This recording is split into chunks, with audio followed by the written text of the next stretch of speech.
बुद्धाय नमः। धम्माय नमः। संघाय नमः।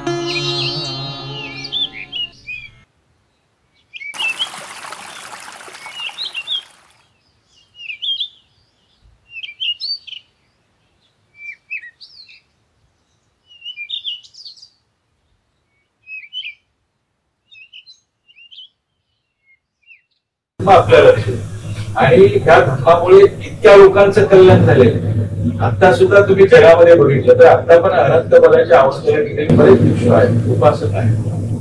म्हणजे लक्षात घ्या, तथागतांचा धर्म आहे सुखाची मला गॅरंटी देतो. तथागतांच्या काळामध्ये त्याच्यानंतर 1000 वर्षाचा आपण बौद्ध राजांचा काळ बघितला. त्या काळामध्ये त्या म्हणजे माणसासाठी नाही तर जनावरांसाठी सुद्धा त्यावेळी दवाखाना तर हा बुद्ध धर्माच्या आचरणाचा परिणाम आहे त्या ह्याच्यामध्ये. आणि आता सुद्धा जगामध्ये बुद्ध धर्माच्या आचरणामुळे त्यांच्या ठिकाणी सुख समृद्धी आहे. तथागतांचा धर्म म्हणजे तथागतांच्या धर्माचे 3 सर्वसाधारण भाग केले. त्याच्यामध्ये पहिला भाग आहे परियती, दुसरा भाग आहे परिपदा आणि तिसरा भाग आहे परिसंवेदा. पहिला जो भाग आहे परियती म्हणजे तथागतांनी म्हणजे तथागतांनी जे 84,000 उपदेश म्हणजे 83,000 ते 2000 अनंत उपदेश केलेले असे 84,000 त्रिपिटकामध्ये उपदेश आहेत. हे उपदेश म्हणजे त्याला परियती म्हटले जाते. ही परियती आहे. आता आपण जेवढी या ठिकाणी गाथा गायल्या त्या तुम्हाला परियती सांगतात. त्याचा दुसरा भाग जो आहे परिपदा म्हणजे त्याचं आचरण. तुम्ही माझ्याकडून 63 दुसरा जो भाग आहे परिपदा त्याचं आचरण करणं हा तथागतांच्या धर्माचा मुख्य भाग. त्याच्यात सर्वात महत्वाचा भाग आहे परिसंवेदा म्हणजे अनुभव घेणं. म्हणजे तुम्ही जर तथागतांच्या धर्माप्रमाणे घरामध्ये आचरण करत असाल तर तुमच्या घरामध्ये सुख शांती ह्या गोष्टी सुख शांती लाभलीच पाहिजे. जर तुम्ही तथागतांच्या धर्माप्रमाणे आचरण करत असाल तर ही गॅरंटी तथागत घेतात. बरोबर. तिसरा जो भाग आहे परिसंवेदन तुम्हाला अनुभव आलाच पाहिजे. जर तुम्ही तथागतांच्या धर्माप्रमाणे आचरण करत असाल तर तुमच्या घरामध्ये शांती असलीच पाहिजे. जर तशी नसेल तर लक्षात घ्यायचं आपल्या आचरणामध्ये कुठेतरी दोष असेल. कारण करोडो लोकांनी त्याचा अनुभव घेतलेला आहे. जगामध्ये त्याचा अनुभव घेतात. आईन्स्टाईन सारख्या शास्त्रज्ञ सुद्धा तथागतांना गुरु मानतात. जग संपूर्ण जग हे तथागतांच्या धर्मामागे वेड्या उगीच नाही. कारण त्यांना तो अनुभव येतो. साधं उदाहरण घ्या, विपश्यना जी आहे विपश्यना सेंटर जगामध्ये 3-3, 4-4 महिने तुमचा नंबर लागतो. त्याच्यानंतर दुसरी गोष्ट आहे आपल्या समाजाची लोक कमी जातात, इतर समाजाची जास्त जातात. का जातात? जिथे ते अनुभव घेतात काही त्यांना तिथे प्रचिती येते की ह्या धर्माचा जो भाग आहे आचरण केलं चित्त परिवर्तन चित्ताची परिशुद्धी आहे. तर तिथे जो अनुभव घेतात त्यांना शांततेचा त्यांना काहीतरी झलक लागते. त्यामुळे ते एक लोक जे आहेत ते एकदा गेले त्यांना काय अनुभव आला की त्या ठिकाणी ते त्यांच्या कुटुंबाचे कुटुंब पाहिजे. हा परिसर म्हणजे तिथे अनुभव माहिती तथागतांचा धर्म मला प्रचिती देतो. इथे मोठमोठे म्हणजे नट्या तिथे जातात. म्हणजे इथे पहिला तर अरबाज पण सतीपंथानाचं ध्यान करण्यात आहे. मागच्या 2 महिन्यापूर्वी मोदींची ती बायको आहे तर पहिले हे केजरीवाल आहे, राहुल गांधी हे सगळे तिथे जातात. मी करवंटीमध्ये राहतो पण तिथे गाव आहे करवंटीच्या पुढे मराठा समाजाचा माणूस देशमुख. त्यांनी मला फोन केला आणि फोन तरी गावी गेल्यानंतर त्यांनी माझ्या हातावर आणि घरी गावात त्यांच्या गेल्या गेल्यानंतर त्यांच्या कुटुंबाने सगळ्या मला आणि मग त्यांनी धर्माविषयी माझ्याकडून मार्ग त्यांना अनुभव आल्याशिवाय मराठा जो कट्टर माणूस आहे तो बदलू शकतो. त्यांना अनुभव ते म्हणतात की तुमचा धर्म जो आहे तो म्हणजे आपला तो निष्ठा लोकांना समजलेला. त्यामुळे जसा हा धर्म जो आहे हे आचरण केल्यानंतर तुमच्या घरामध्ये सुख आलं नाही. दुसरा कोणताही धर्म संस्थापन तुम्हाला या जन्मी तुम्हाला या जन्मी जिवंत असताना त्याची अनुभूती आली पाहिजे. ही गॅरंटी फक्त त्यामुळे तुम्ही आचरण केलं पाहिजे. ह्या धर्माला म्हणजे प्रज्ञावंतांचं केलं म्हणजे तथागतांना ज्ञान प्राप्त झालं. 7 आठवडे ते तिथेच केलं होतं. सांगू कोण त्यावेळी ब्रह्मा सरस्वती आपल्याला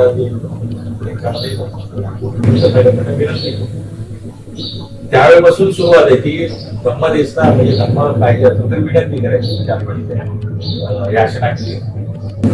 त्यावेळेपासून ती बौद्ध धर्मामध्ये पद्धत असते धर्म सांगायचा तुम्ही विनंती तुम्ही सांगितलं पाहिजे मला सांग आम्ही मागे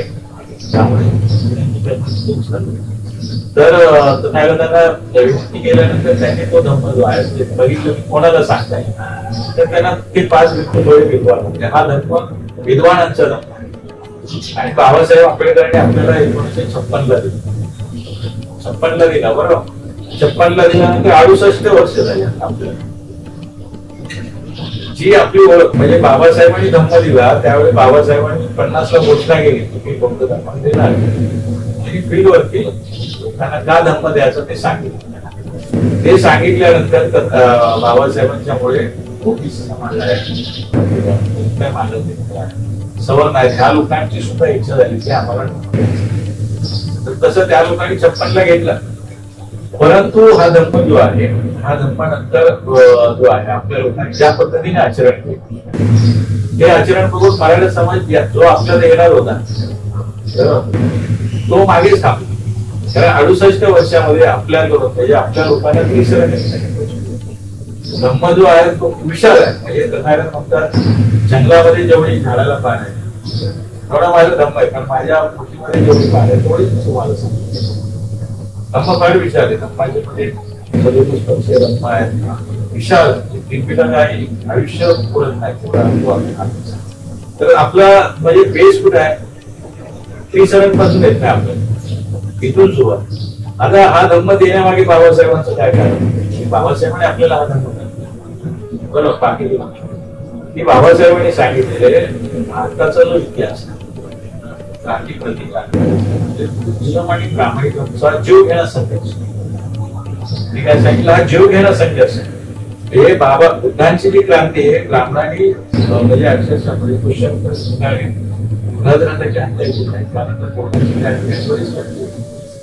नंतरच्या काळामध्ये जो शंकराचार्य त्याच्या काळामध्ये तर फार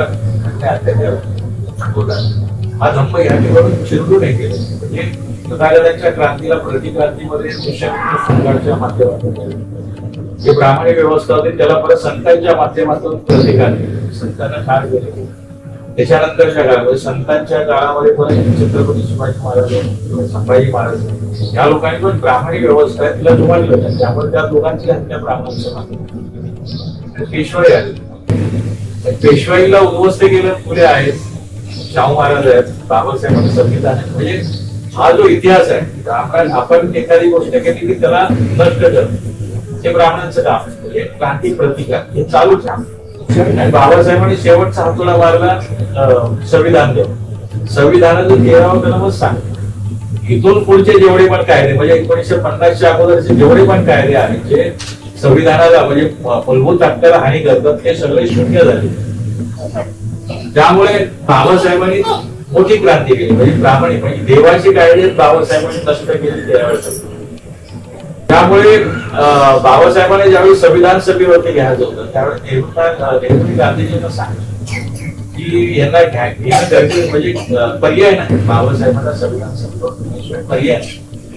गांधीजी त्यावेळी म्हणाले की तुम्ही त्यांना घ्या अंमलबजावणी त्यांना काय घ्यायचे ते लिहू द्या अंमलबजावणी आपल्याला करायची.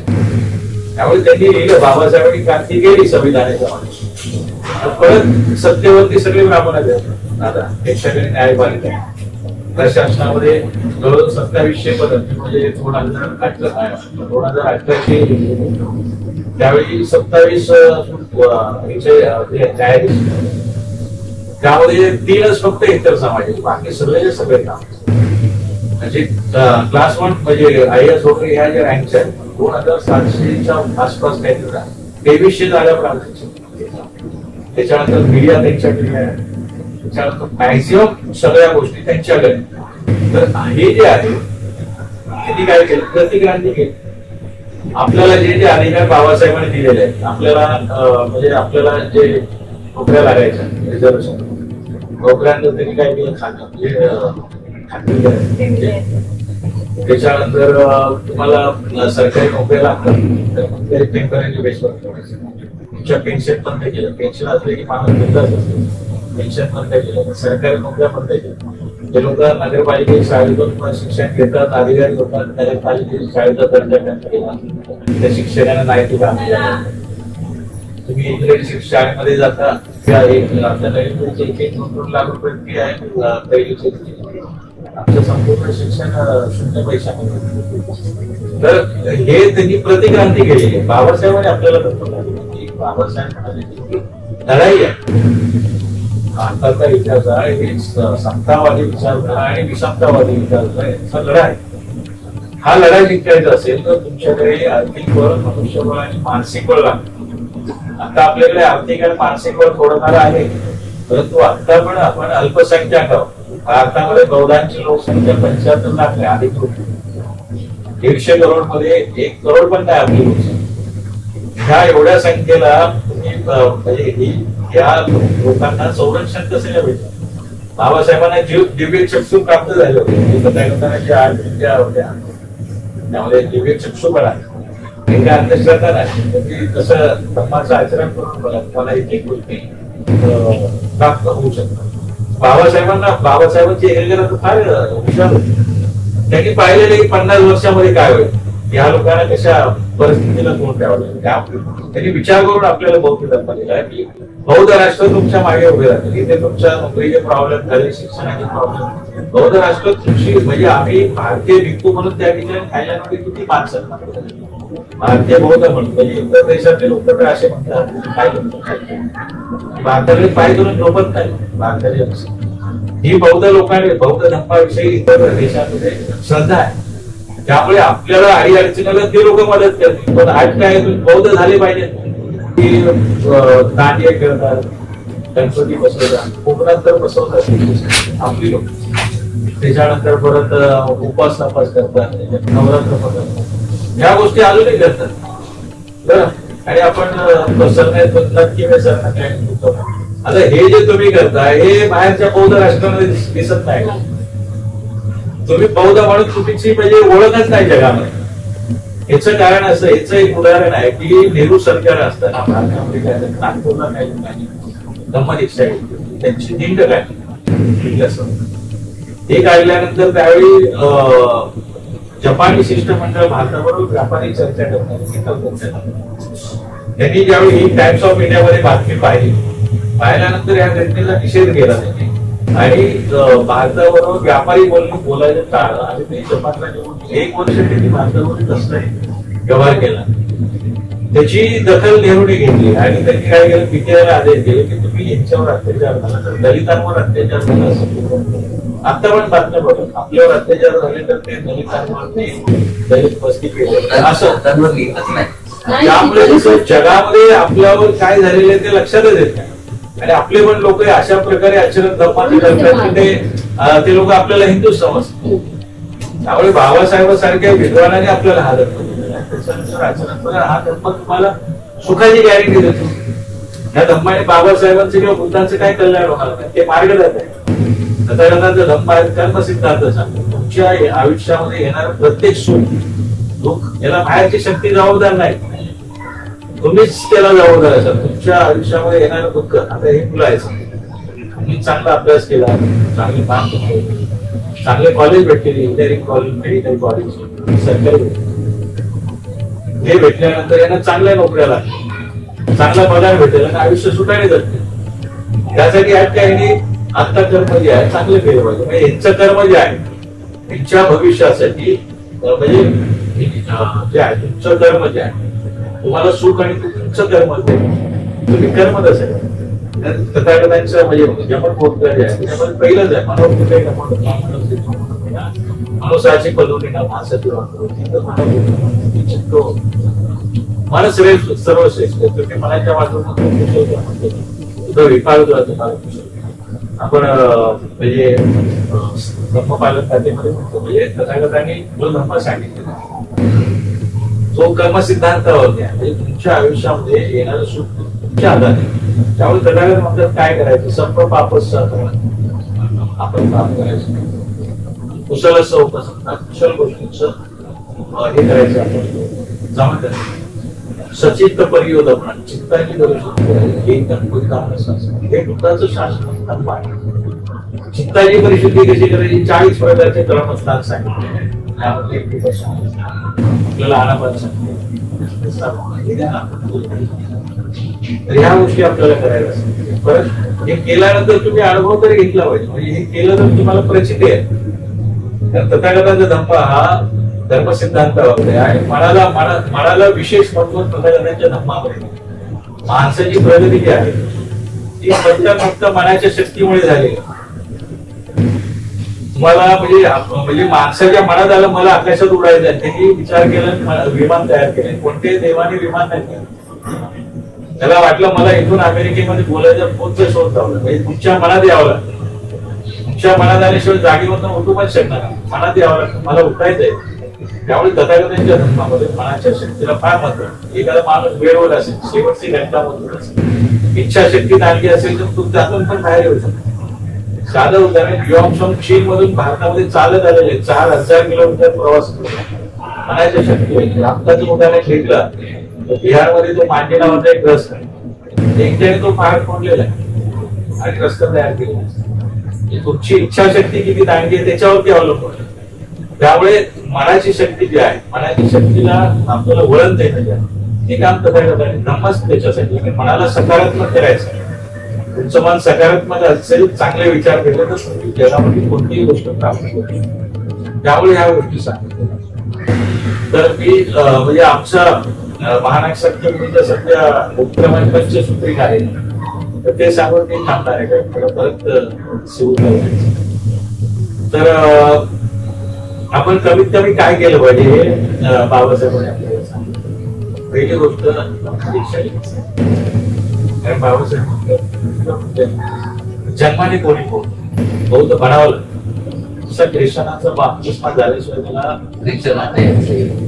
मुसलमानांचा सुद्धा झाल्याशिवाय, त्याच्यानंतर ब्राह्मणांचा मृत्यू धारण झाल्याशिवाय त्याला कापड रेडी आहे. सर बौद्ध धर्माची दीक्षा झाल्याशिवाय त्याला कोणी बौद्ध. कारण कसं आहे की बौद्ध आपल्या ज्या लोकांनी बाबासाहेबांनी कन्व्हिन्स केल्यानंतर धर्म घेतला 1956 5 लाख लोक, तर त्यांच्यामध्ये दीक्षा घेतल्यामुळे त्यांच्यामध्ये एवढी एनर्जी आली होती की त्यांनी घरातले सगळे देऊन नदीमध्ये टाकले. नंतर दीक्षेचा कार्यक्रम कमी होत गेला, तसे नदीत देऊन परत घरात आले. त्यामुळे धम्मदीक्षा हे महत्वाचं कारण आहे की बिहारामध्ये म्हातारे तरुण लोक तिकडे जात असतात. त्यांना लहानपणापासून धम्माविषयी कोणी निर्माण केलं, त्यांना दीक्षा दिली पाहिजे. धम्म काय श्रद्धा निर्माण झाली तर ते ह्या गोष्टी हे काम महत्वाचं आहे. या मुलांना भविष्यामध्ये फार आव्हान आहे. असं आव्हान आहे की आत्ताच जे युग आहे भौतिक सुखाकडे त्याचप्रमाणे कसं झालेलं आहे की तुम्ही प्रगती करू नये, म्हणजे तुमच्यावरती आता युद्धगायचं आंदोलन कसं चाललं, म्हणजे आपल्यावरती जे अन्याय अत्याचार त्याच्यापासून डायव्हर्ट कसं करायचं. तर हे मॉल गेलेलं आहे, तुम्हाला मोबाईल असतात, वेगवेगळ्या गोष्टी तुमचं लक्ष नाही तिकडे वळवण्यासाठी चालू. आता मुलांना शाळा आहे त्यांच्यामध्ये सिलेबस सिलेबस चालणार, त्याच्यामध्ये अभ्यासाऐवजी दुसरंच प्रकार त्यांच्याकडून केले. तर ह्यामुळे मुलांना का संस्कार दिले पाहिजे, कारण ह्यांच्यावरती जर का धम्माचे संस्कार तर पुढे येणाऱ्या भविष्यामध्ये जे आव्हान आहे त्यांना हे समर्थपणे तोंड देऊ शकते. की भौतिक सुखाची आशा दाखवली तर हे तिकडे वळणार नाही, त्यांना अधिष्ठान जे आहे धम्माचं असणार. आत्ताच्या युगामध्ये मुलांना फक्त पासिंग होऊन काय तुम्हाला मेरिट मध्येच यावं लागणार. हे येण्यासाठी ह्यांच्यावरती जे संस्कार लहानपणापासून पडले ते धम्माच्या माध्यमातून सांगत होते. थायलंड सारख्या ठिकाणी वृद्धाश्रम नाही, का नाही तर माता पिता उपटणारे जे त्या ठिकाणी लोक घरातले ज्येष्ठांची पूजा करतात, पूजा होऊन बुद्ध धर्माचे संस्कार जे आहेत त्याच्यामुळे आई वडिलांना मुलं वृद्धपणे आहे वृद्धपणे जर मुलं आई वडिलांना त्रास देत असतील समजायचं आपल्या कर्माचं त्याच्यामुळे कारण धर्मामध्ये सांगितलं असे वडाचं चांगली संगत त्यामुळे मुलांवरती संस्कार झाले पाहिजे आपल्याला धर्मदीक्षा प्रत्येक आहे. दुसरं एक आडनाव जे आहेत चुकीचे चांगली व्यवस्था आडनावावरती ती बदलली पाहिजे. नागपूर सारखे जी वेगवेगळी अशी चित्रचित्र त्यामुळे जाती नाव सांगितलं समाधान आडनाव समजले की मग लक्षात येईल की हा त्याच्यावर कसं व्यवहार त्यामुळे ते आडनाव बदललं पाहिजे. तिसरी गोष्ट दररविवारी आपण बिहारात गेलो बिहार असेल तर त्या ठिकाणी असं का जमलं पाहिजे आपण अल्पसंख्याक जिथे बाबासाहेबांनी दिलेले जे वाचवायचं असेल जिथे असू तिथे एकत्र यायचं एकत्र असेल तर आपल्याला जे या लोकांसाठी मुलांसाठी जे वाचवायचं ते वाचवू त्यामुळे बिहारामध्ये गेलं पाहिजे तिथे आपल्याला तिथे आपण त्याच्यानंतर पुढची गोष्ट सांगितलेली आहे दर रविवारी हे दर पौर्णिमा अमावस्या आणि 2 अष्टमी याला उपवासन केलंच नाही बौद्धांची परंपरा आहे. जगामध्ये याच्यासाठी वेगवेगळे विहार असतात त्या ठिकाणी उपोषण हा प्रकार जो आहे हा मनाला वळण देण्याचं काम करत असतो. उपोषण जे आहे ते इनडायरेक्टली तुम्ही 10 पॅरामीटरचं पालन करत असता. उपोषणामुळे उपोषणाचं आचरण म्हणजे आपल्याला 24 तास करायचं असतं आचरणाचं पालन करायचं असतं. त्याचे जे बेनिफिट्स आहेत म्हणजे मी ज्या लोकांना सांगितलेले त्यांचे सकारात्मक की यांनी असं पाहिजे म्हणजे घरामध्ये नकारात्मक ज्या गोष्टी आहेत नकारात्मक ऊर्जा आपण म्हणू शकतो ती घरामध्ये राहू शकणार नाही जर तुम्ही घरामध्ये याचा म्हणजे उपोषणाचं पालन कमीत कमी पौर्णिमेला तरी केलं पाहिजे. आमच्या म्हणजे महाराष्ट्र मुलीच्या माध्यमातून दर रविवारी उपोषणाचं हे केलं जातं ऑनलाईन. तर उपोषण बौद्धांनी घरामध्ये बघा उपोषण जो आहे म्हणजे बुद्ध धर्म म्हणजे एशियामधला जो हिंदू समाज आहे आत्ताचा तो पूर्वीचा महायान पण म्हणजे त्यांचं सगळं म्हणजे हिंदू हा धर्म नाही पहिली गोष्ट. तर ते जे आपले जे आचरण पद्धती होते त्या भ्रष्ट पद्धतीने त्यांच्यामध्ये म्हणजे जो शंकराचार्य त्याला प्रच्छन्न बुद्ध म्हटलं जातं. बुद्ध धर्म असा सरळ नष्ट न होणार होता त्यामुळे त्यांनी प्रच्छन्न बुद्ध म्हणजे चुकीच्या पद्धतीने लोकांना गाईड करतो. तर हा जो हिंदू लोक जे आहेत ते उपवास करतात इमाने चुकीचं असेल तर चुकीचंच आहे तरी पण करतात. मुसलमान जो आहे म्हणजे अफगाणिस्तान इराण या साईडला बुद्ध धर्माचा फार प्रचंड प्रभाव होतो. जसं आपण हे करतो म्हणजे वर्षावासाला 3 महिने तसे 3 महिने ते रमजान करतात इमाने उत्पादे करतात. हे बुद्ध धर्माच्या काही गोष्टी इकडे तिकडे गेलेल्या आहेत आपल्याला दिलेलं आहे आणि याची प्रचिती येते तुम्ही करून बघितल्याशिवाय तुम्हाला लक्षात येणार. घरामध्ये पौर्णिमेला तरी कमीत कमी तुम्ही पोहोचत त्याचे परिणाम तुमच्या लक्षात येते आणि मग परिणाम लक्षात आल्यानंतर तुमची तथागतांची श्रद्धा जग वेळ तथागतांच्या मागे. त्यामुळे कसं आहे की उपवासाचं तुम्ही पालन केलं.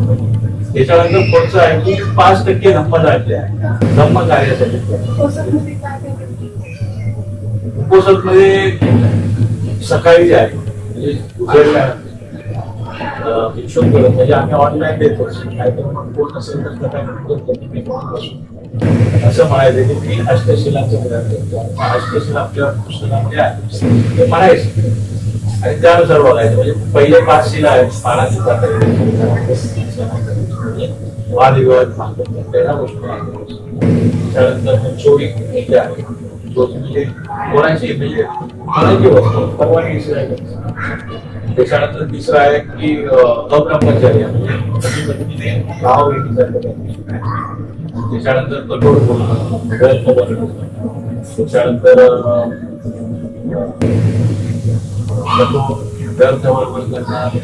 खोटं बोलणं नशा येणारे पदार्थ आहेत कोण पण एक नशा येणारे पदार्थ चित्रपट असतील ही सब गोष्टी त्या दिवशी काय त्याच्यानंतर त्या दिवशी आपण साध्या गाडीवरती आपण साध्या 24 तास दुसऱ्या दिवशी आपण ज्या दिवशी घेतलं दुसऱ्या दिवशी आपण 25 सोडा हे आपण करायचं. त्या दिवशी आपण मौन जास्तीत जास्त करावं असं आपण जसं बॉक्स त्याच्यामध्ये टाकायचं आपल्याकडे जे शक्य आहे तेवढं आपण त्यांना द्यायचं. हे काय होतं प्रत्येकाने त्यांनी सांगितलं मनामध्ये 3 प्रकारचे हे जे कमी करायचं सोपं साधन आहे दान. तुमच्या मनामध्ये देण्याची प्रवृत्ती निर्माण झाल्यानंतर तुमच्या मनातला दोषपणा द्वेष जो आहे तो पण कमी होतो. कारण तुम्हाला कोणाकडून काय पाहिजेच नाही त्यामुळे तुम्ही कोणाचा द्वेष करणार. त्याच्यानंतर तुमचा लोभ कमी होतो. ज्यावेळी हे विकार कमी होतात त्यावेळेस तुमची एकाग्रता जी आहे त्यामुळे पंचशील आपण सगळीकडे काय म्हणतो पंचशील शील जोपर्यंत तुम्ही प्रॉपरली पाळताय तोपर्यंत तुम्हाला कोणताही अनुभव येणार. त्यामुळे पंचशील माया आहे त्यामुळे आपण सगळीकडे ते म्हणत असतो. सकाळी उठल्यानंतर म्हणायचं मला आजच्या दिवशी ह्याप्रमाणे वागायचं.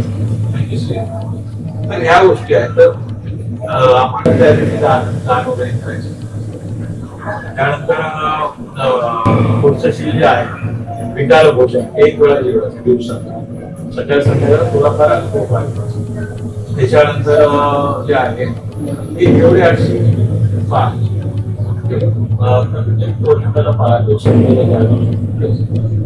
त्याचा तुम्हाला सकारात्मक परिणाम दिसायला आपण तेवढ्या श्रद्धेने टाकले असं तुम्ही कराल. असं